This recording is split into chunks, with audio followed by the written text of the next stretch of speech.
Hello नमस्कार दोस्तों, स्वागत है आपके अपने YouTube channel DS Rajput education में। तो साथियों, आज अपन लोग देखने वाले हैं बाल विकास एवं शिक्षा शास्त्र के महत्वपूर्ण क्वेश्चन आंसर, जो कि साथियों आपका प्रैक्टिस सेट पेपर रहेगा, जिसमें कि आपके 30 महत्वपूर्ण क्वेश्चन रहेंगे।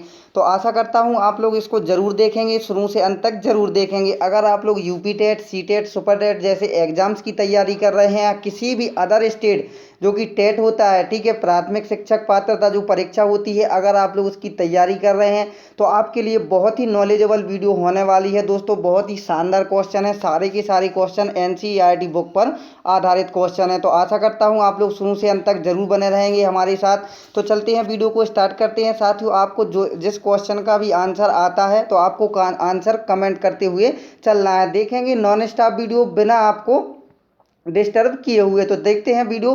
पहला क्वेश्चन देखते हैं साथियों। पहला क्वेश्चन में क्या पूछा जा रहा है, अपराधी बालक कौन होते हैं।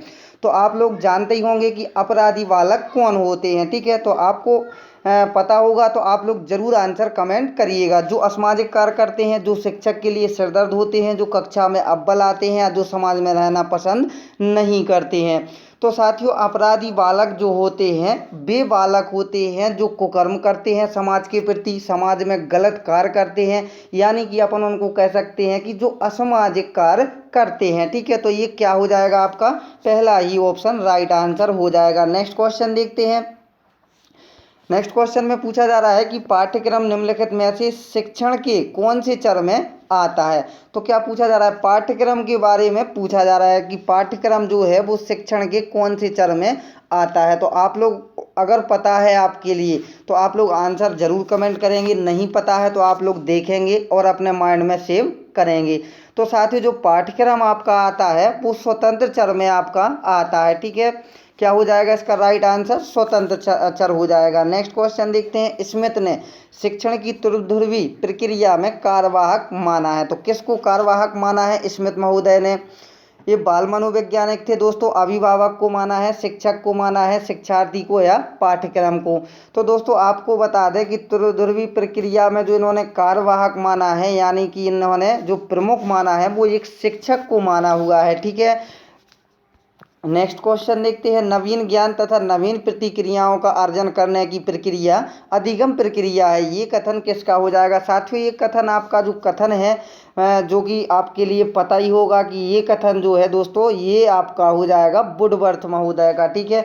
ये दोस्तों क्वेश्चन पॉपुलर क्वेश्चन है, ये कथन भी पॉपुलर है, आपको हर बार पूछा जाता है, ठीक है। तो आपको इसको अच्छे तरीके से याद कर लेना है कि नवीन ज्ञान तथा नवीन प्रतिक्रियाओं का अर्जन करने की जो प्रक्रिया कहलाती है वो अधिगम प्रक्रिया है। ये कथन जो कहा है वो वुडवर्थ महोदय का कथन आपका हो जाएगा, ठीक है। इसको आपको अच्छे से नोट कर लेना है। आपको अगर आपको पता है, ठीक है, आप लोग क्या करिएगा, नोट्स बनाइएगा, स्टार लिखिएगा और स्टार में आप लोगों को ये परिभाषा लिख लेनी है, डैश लगा करके वुडवर्थ, इसका राइट आंसर भी आप लोगों को लिख लेना है।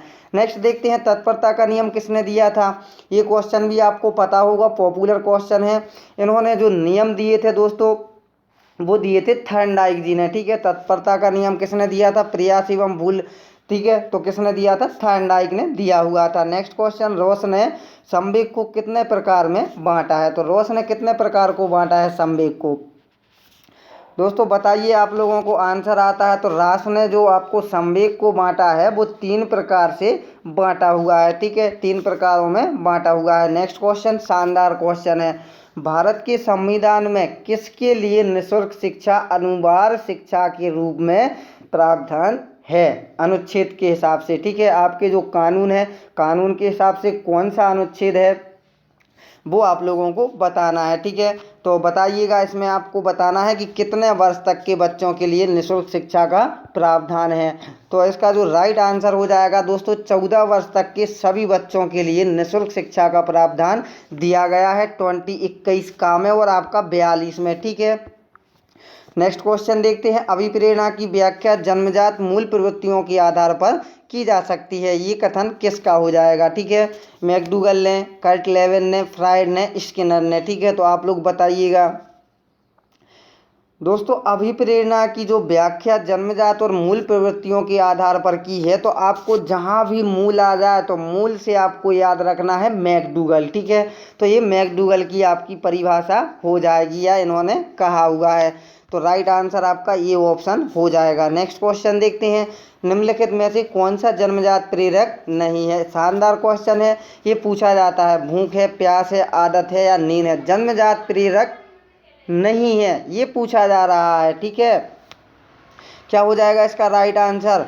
तो साथियों जैसा कि आपको पता होगा भूख भी जन्मजात प्रेरक होती है, प्यास भी होती है, नींद भी होती है, लेकिन जो आदत है ये आपकी जन्मजात प्रेरक नहीं होती है। आदत जो बनती है वो आपकी जन्म के बाद बनती है। जैसे कि किसी भी चीज़ की आपने उसको रेगुलरिटी बना लिया है, जैसे कि आपने किसी भी बच्चे को बता दिया है कि भाई आपको 5 बजे खाना खाना है, ठीक है, 6 बजे आपको सोना है, कितने बजे ये करना है, तो ये आपकी आदत बन जाती है। तो ये जन्मजात प्रेरक नहीं हो जाएगी आदत, ठीक है। तो सी ऑप्शन आपका राइट आंसर हो जाएगा। चलते हैं नेक्स्ट क्वेश्चन की ओर। तो नेक्स्ट क्वेश्चन में क्या पूछा जा रहा है साथियों, नेक्स्ट क्वेश्चन में आपका पूछा जा रहा है कि आपकी राय में शिक्षण को कौन सी प्रक्रिया मानना चाहिए। क्या हो जाएगा आपकी राय में शिक्षण को कौन सी प्रक्रिया मानना चाहिए, अध्यापक केंद्रित, समुदाय केंद्रित, छात्र केंद्रित। दोस्तों अगर इसका आंसर आपको नहीं मालूम है तो आप लोग बहुत ही घाटे में जा रहे हैं, आपकी तैयारी अच्छी नहीं है। दोस्तों अगर आपको इसका आंसर पता है तो आप लोग ये मान के चलिएगा आपकी तैयारी बहुत अच्छी है, ठीक है। तो आपकी राय है, आपको राय देना है कि कौन सी शिक्षण की प्रक्रिया है जिसको मानना चाहिए। बताइए जल्दी से आप लोग क्या होगा इसका राइट आंसर। तो जी हाँ दोस्तों, अगर आपने सी ऑप्शन को लॉक किया हुआ है छात्र केंद्रित शिक्षा, तो आपका बिल्कुल राइट आंसर हो जाएगा, ठीक है। तो आपका सी ऑप्शन राइट आंसर हो जाएगा। नवजात शिशु का भार कितना होता है, ये क्वेश्चन हमने आपको पहले भी करा दिए हैं। मस्तिष्क का भार, नवजात शिशु का भार बता दिया है दोस्तों। तो कितना होता है, तो हमने आपको बताया था 7 पाउंड, ठीक है, 7 पाउंड लगभग उसका होता है एक नवजात शिशु का। नेक्स्ट क्वेश्चन, बुद्धि के बहुकारक सिद्धांत के प्रतिपादक हैं। तो ये सिद्धांत जो है जितने भी प्रतिपादक हैं उनके जनक हैं। ये हमने आपको एक वीडियो अपलोड की थी दोस्तों, जिसमें कि सारे के सारे ट्रिक से आपको याद कराने की हमने कोशिश की थी, और आशा करता हूँ अगर आपने उसको देखा है तो आपको आता होगा इसका राइट आंसर। तो बुद्धि के बहुकारक सिद्धांत के प्रतिपादक कौन हो जाएंगे, थॉर्नडाइक महोदय हो जाएंगे, ठीक है। क्या होगा राइट आंसर, थॉर्नडाइक हो जाएंगे। नेक्स्ट क्वेश्चन, ये क्वेश्चन पिछली बार पूछा गया था दोस्तों, एनसीटीई का पूर्ण रूप क्या है। तो एनसीटीई का आपको फुल रूप बताना है। तो एन से आपको याद रखना है नेशनल, सी से काउंसिल ऑफ, टी से टीचर, ई से एजुकेशन, ठीक है, national council of teacher education, ये आपको याद रखना है एनसीटी का पूर्ण रूप, ठीक है। तो आपका सी ऑप्शन राइट हो जाएगा। नेक्स्ट क्वेश्चन, शानदार क्वेश्चन, संविधान से संबंधित है। भारतीय संविधान के अनुच्छेद 41 व 46 किसके कल्याण से संबंधित है। तो ये कभी कभी क्वेश्चन पूछ लिए जाते हैं दोस्तों, आपको टेंशन नहीं लेना है कि ये क्यों पूछे जाते हैं, पूछ लिए जा सकते हैं दोस्तों आपसे, ठीक है। तो क्या हो जाएगा इसका राइट आंसर, तो इसका आर्थिक रूप से पिछड़े व्यक्तियों से 41 व 46 गरीब कल्याण से संबंधित होते हैं, ठीक है। तो आर्थिक रूप से जो पिछड़े व्यक्ति होते हैं उनके कल्याण के लिए, यानी कि उनको बढ़ावा देने के लिए, उनको समान रूप से, ठीक है, अलग से मदद देने के लिए 41 व 46 संबंधित है। किससे संबंधित है, आर्थिक रूप से पिछड़े व्यक्तियों से, ठीक है। नेक्स्ट क्वेश्चन, उपनयन संस्कार किस काल में किया जाता था। तो ये भी क्वेश्चन आपका महत्वपूर्ण है दोस्तों। तो उपनयन संस्कार किस काल में किया जाता था, बताइए, वैदिक काल में, बौद्ध काल में, मुस्लिम काल में, या इनमें से कोई नहीं। तो क्या होगा इसका राइट आंसर, उपनयन संस्कार जो किया जाता था दोस्तों वो किया जाता था वैदिक काल में, ठीक है। अगर आपको आता है तो आप लोग जरूर आंसर की कमेंट कर रहे होंगे। नेक्स्ट क्वेश्चन, यदि छात्र अधिकांश कार्य स्वयं के हाथों से करेगा तो छात्र में क्या होगा। ये क्वेश्चन भी आपको आता ही होगा 100% दोस्तों। जैसा कि आप लोग समझते ही होंगे कि कोई भी कार्य, ठीक है, जो काम आपको नहीं आता है और आप लोग करने की कोशिश करेंगे तो इससे क्या होगा, तो दोस्तों इससे आत्मनिर्भरता पैदा होगी, अपने अंदर एक जिज्ञासा उत्पन्न होगी, ठीक है, आत्मबल आपका बढ़ेगा। तो इसका जो इसका जो तात्पर्य होगा वो होगा आत्मनिर्भरता पैदा होगी। अगर आप स्वयं से करते हैं, स्वयं के द्वारा करते हैं तो आपके अंदर आत्मनिर्भरता पैदा ऑटोमेटिक हो जाएगी। ठीक है, तो आपका डी ऑप्शन जो है वो आपका राइट आंसर हो जाएगा। नेक्स्ट क्वेश्चन देखते हैं, निम्नलिखित में से जन्मजात अभिप्रेरक कौन सा है। अभी पूछा गया था जन्मजात प्रेरक कौन सा नहीं है, तो भूख था, प्यास था, ये थे, लेकिन आपका जन्मजात जो प्रेरक नहीं था वो क्या नहीं था, आदत नहीं थी। लेकिन इसमें पूछा जा रहा है कि जन्मजात अभिप्रेरक कौन सा है, तो अब आपको इसमें से छांटना है, निंद्रा है, खेलना है, प्रशंसा है या क्रोध है। तो ये क्वेश्चन जो होते हैं दोस्तों, ये क्वेश्चन कंफ्यूज करते हैं। अब आप चारों ऑप्शन में कंफ्यूज हो रहे होंगे। ठीक है, तो अब आपको इसका आंसर कैसे रखना है याद, तो आपको याद रखना है ये खेलना है तो ये बाद में आता है, ये जन्मजात अभिप्रेरक नहीं हो सकता है, क्रोध नहीं होता है, प्रशंसा भी नहीं होती है। लेकिन निंद्रा लिखा हुआ है, निंद्रा का मतलब क्या होता है, नींद, तो नींद क्या होता है, जन्मजात अभिप्रेरक होता है। इसको थोड़ा सा घुमा दिया है, निंद्रा लिख दिया है, निंद्रा यानी कि नींद, तो यही आपका आंसर सही हो जाएगा। आपको जब भी ऐसे क्वेश्चन आए दोस्तों, कन्फ्यूजन वाले क्वेश्चन, आपको केवल सोचना है, ऑप्शन को पढ़ना है और उसका थोड़ा सा अंदर से आपको उसको डिफाइन करने की कोशिश करना है, आपको ऑटोमेटिक आंसर मिल जाएगा। ठीक है, आई होप आपको हर एक क्वेश्चन समझ आ रहा है होगा दोस्तों। अगर समझ आ रहा है तो वीडियो को, अगर आपको पसंद आ रही है वीडियो तो वीडियो को लाइक कर दें, और आप लोग चैनल पर पहली बार विजिट कर रहे हैं तो ज़रूर चैनल को सब्सक्राइब कर लें। साथियों, आपको प्रैक्टिस सेट पेपर और जो मुख्य पॉइंट होते हैं, मेन पॉइंट होते हैं, वो आपको क्लियर करा दिए जाते हैं। साथियों, आपको दिन में एक सुबह वीडियो प्रोवाइड कराई जाती है, एक आपको शाम को वीडियो प्रोवाइड कराई जाती है। जो ट्रिक्स होती हैं, मैथ की ट्रिक्स होती हैं या कोई भी जनरल नॉलेज की ट्रिक होती हैं, वो हम आपको शॉर्ट वीडियो के माध्यम से भी प्रोवाइड कराते हैं। तो ज़रूर हमारे साथ चैनल में बने रहिएगा। अगर आपने चैनल को सब्सक्राइब नहीं किए हैं तो चैनल को ज़रूर सब्सक्राइब कर लें। साथ में जो बेल आइकन आएगा उसको भी ऑल नोटिफिकेशन पर क्लिक करके आपको प्रेस कर लेना है, ताकि समय समय पर आपको नोटिफिकेशन मिल सके और आप लोग नई नई वीडियो को देख सकें। देखते हैं नेक्स्ट क्वेश्चन, शिक्षण अधिगम प्रक्रिया को प्रारंभ करने से पहले एक कुशल अध्यापक को क्या करना चाहिए। ऑप्शन देखते हैं। तो दोस्तों, एक कुशल शिक्षक को क्या करना चाहिए, आप लोगों के सामने क्वेश्चन है, तो उसको क्या करना चाहिए दोस्तों, शिक्षक को पढ़ाने के लिए, बच्चों को सिखाने के लिए नई नई टेक्निक का प्रयोग करना चाहिए, नई नई चीज़ों का उसके लिए बच्चों के सामने उसको प्रस्तुत करना चाहिए, जिससे कि बच्चों में जिज्ञासा उत्पन्न हो, सीखने की ललक उत्पन्न हो। हमारे कहने का तात्पर्य होता है कि अधिगम परिस्थितियां उत्पन्न करनी चाहिए। ठीक है, तो आपका सी ऑप्शन राइट आंसर हो जाएगा। नेक्स्ट क्वेश्चन देखते हैं, साइजोड़ वर्ग में किस प्रकार के बालक आते हैं। साइजोड़ से आपको याद रखना है दोस्तों, साइजोड़ में कौन से बच्चे आते हैं। साइजोड़ यानी कि सभी प्रकार से आ सकते हैं, मोटे, स्वस्थ तथा लंबे शरीर वाले। सॉरी दोस्तों, साइजोड़ माने इसमें से आपका कोई नहीं आएगा। ठीक है, क्या होगा इसका राइट आंसर, उपर्युक्त में से कोई नहीं। ठीक है, ना ही मोटे, स्वस्थ तथा लंबे शरीर वाले, प्रतिभाशाली व प्रखर बुद्धि वाले, दुबले पतले तथा लंबे शरीर वाले, इनमें से कोई भी आपका आंसर सही नहीं होगा। ठीक है, नेक्स्ट क्वेश्चन, विशिष्ट बालकों के अंतर्गत निम्नलिखित में से कौन सा बालक आता है। इसमें से आपका आ जाएगा। विशिष्ट बालक में कौन से बालक आते हैं, तो दोस्तों आपको पता होगा कि विशिष्ट बालक अपने आप में प्रत्येक बच्चा विशिष्ट होता है। ठीक है, तो इसकी विशिष्ट बालक की परिभाषा क्या होती है, प्रत्येक बालक अपने आप में क्या होता है, विशिष्ट होता है। वो पिछड़ा भी हो सकता है, वो प्रतिभाशाली बालक भी हो सकता है, वो मंदबुद्धि बालक भी हो सकता है। इसलिए इसका जो राइट आंसर बनेगा वो उपर्युक्त सभी आपका राइट आंसर बन जाएगा। ठीक है, नेक्स्ट क्वेश्चन देखते हैं, मनोविज्ञान शिक्षा का आधारभूत विज्ञान है, यह कथन किसका है। ये महत्वपूर्ण है, वेरी वेरी आपका इम्पोर्टेंट क्वेश्चन है दोस्तों, ये पूछा जाता है।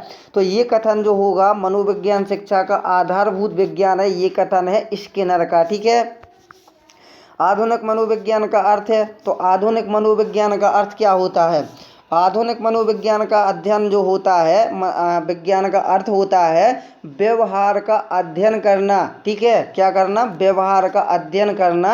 आपका राइट आंसर हो जाएगा। ये आधुनिक मनोविज्ञान का अर्थ होता है मेरे प्यारे दोस्तों। नेक्स्ट क्वेश्चन देखते हैं, हिंदी अक्षरों को बालक किस उम्र में पहचानने लगते हैं? तो ये भी आपको आंसर पता होगा, पॉपुलर क्वेश्चन है, हर बार कई बार पूछा भी गया है। तो ये हिंदी अक्षरों को बालक लगभग 4 वर्ष की आयु में पहचानने लगता है। ठीक है, बुद्धि लब्धि के मापन के जन्मदाता कौन है? कौन हो जाएंगे? ये एक आपको एक चालीसा भी है, ये भी आपको याद आ गया होगा। तो जी हाँ दोस्तों, स्टर्न हो जाएगा। बुद्धि लब्धि मापन के जन्मदाता हैं स्टर्न। सूत्र दिया था वो भी आपको याद रखना है। ठीक है, बुद्धि लब्धि का सूत्र भी आपको याद रखना है, वो भी आपको पूछा जाता है। अगर आपको आता है दोस्तों तो कमेंट बॉक्स में ज़रूर आप लोग बुद्धि लब्धि का सूत्र हमें कमेंट करके ज़रूर बताएंगे। जो भी हमारे भाई बहन वीडियो को वॉच कर रहे हैं, बुद्धि लब्धि निकालने का सूत्र आपको कमेंट बॉक्स में छोड़ देना है। ठीक है, एलेक्सिया है, तो एलेक्सिया क्या होता है? एलेक्सिया क्या होगा बताइए जल्दी से। एलेक्सिया सीखने की अक्षमता, डिसलेक्सिया पढ़ने की अक्षमता। ठीक है, ये आपको याद रखना है। नेक्स्ट क्वेश्चन देखते हैं, प्रमापीकृत परीक्षण क्यों कराए जाते हैं? तो प्रमापीकृत परीक्षण क्यों कराए जाते हैं ये भी आप लोग जानते ही होंगे, क्यों कराए जाते हैं? क्योंकि पिछड़े बालकों की पहचान उससे हो सकती है। ठीक है, प्रमापीकृत परीक्षण कराओगे, जो कर लेगा वो समझदार होगा, वो यानी कि वो प्रतिभाशाली बालक होगा। अगर ना कराएं प्रमापीकृत परीक्षण तो हमें ये कैसे पता चलेगा कि कौन से बच्चे को आता है, कौन से बच्चे को नहीं आता है? इसलिए पिछड़े बालकों की पहचान के लिए प्रमापीकृत परीक्षण कराना बहुत ही अनिवार्य होता है। ठीक है, नेक्स्ट क्वेश्चन की ओर चलते हैं। ये क्वेश्चन तो आप लोग गांठ बांध के रख लीजिएगा दोस्तों, और आप लोग इसको एक स्टार बना के इसको जरूर लिखिएगा। शिक्षा मनोविज्ञान की उत्पत्ति का वर्ष कौन सा माना जाता है? बहुत ही क्वेश्चन आपको याद रखना है दोस्तों। टेट एग्जाम्स को क्रैक करना है, सुपर टेट जैसे एग्जाम्स को देना है, सी टेट जैसे एग्जाम्स को देना है, रीट देना है, टीजीटी देना है, पीजीटी देना है, तो आपको ये याद हमेशा रखना ही पड़ेगा कि शिक्षा मनोविज्ञान की जो उत्पत्ति का वर्ष माना जाता है वो 1920 माना जाता है। कौन सा माना जाता है? शिक्षा मनोविज्ञान की उत्पत्ति का वर्ष 1920 माना जाता है। ये आप लोग जरूर नोट डाउन कर लीजिएगा दोस्तों। नेक्स्ट देखते हैं, पियाजे की औपचारिक संक्रियात्मक अवस्था बालक की किस आयु तक अधिकतम मानी जाती है? तो किस आयु तक अधिकतम मानी जाती है ये भी आपको याद रखना है। 7 से लेकर के 11 वर्ष तक की औपचारिक संक्रियात्मक अवस्था मानी जाती है। पियाजे की ये 4 अवस्थाएं हैं दोस्तों, पूछी जाती हैं। 0 से 2 वर्ष, 2 से 7 वर्ष, 7 से 11 वर्ष, 11 से 15 वर्ष, ये 4 अवस्थाएं दी हुई हैं इन्होंने। ठीक है, मूर्त संक्रियात्मक, प्राकृतिक संक्रियात्मक अवस्थाएं। ठीक है, ये आपको 4 अवस्थाएं याद रखना है।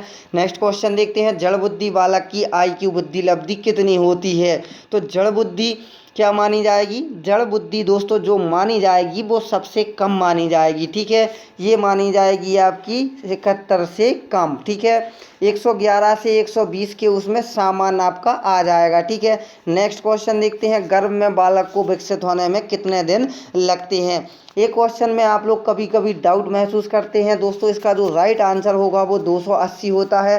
कभी कभी आपने देखा होगा 270 दिन भी आपका लिखा आ जाता है। तो 280 अगर नहीं दिया हुआ है तो आपको 270 को टिक करना है।